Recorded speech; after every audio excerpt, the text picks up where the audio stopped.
I was not born to budget. I was born to build a fucking empire. So I changed the game. So let's talk about some of the rules I followed that actually made me fucking rich. For me to get rich, I had to shift out of consumer thinking. This is what we're all programmed with, right? From the time that we are born, we are taught to buy things, to want things. And now there's nothing wrong with buying and wanting things, but what we haven't been taught is how to actually get those things without having to sell our fucking soul to get them. Instead of, how do I spend that money? How do I buy things with that money? You need to ask, how do I buy the assets that pay for the things that I want? You need to stop using your money to buy a life that looks bigger and actually just build a bigger fucking life. So like, think about this. Okay, I got a raise, $15,000. I saved that. I used that $15,000 to buy a $300,000 property, and then I flipped it in 2 years. I made $150,000 profit, and then I did the same thing again, made $500,000. I could have thrown that money all away on shoes or a down payment on a new car. Shit, I'd end up just like throwing away. I could have let it rot away in a savings account, but instead I turned that money into a tool, and that's the reason I'm a millionaire today. Now, the second rule, we talked about this briefly in the first one, but you need to stop asking like,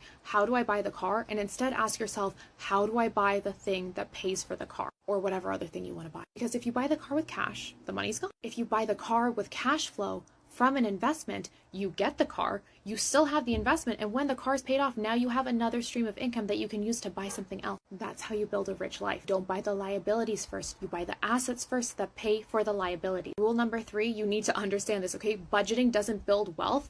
Building wealth builds wealth. Budgeting, just a smaller version of the same trap. Budgeting, it can help you stay afloat for a couple of months, but investing builds the fucking boat. Rule number 4, if you are always trading hours for dollars, there's always going to be a limit to how much money you can have, because there's a limit to what you can get paid for your specific skill set in your specific industry, and there's also a limit to how many hours a day you have available to trade for money. That means there's only so much money you can ever make while you're working. You have to stop trying to work harder and start making your money work hard. This is why I'm generation 0. This is why I am ground 0 for all of the wealth in my fucking lineage. That's what it means to build an empire. The legacy starts with me, and that's not about hustle. That's about owning assets. It's designing a life where money supports your dreams instead of deciding them.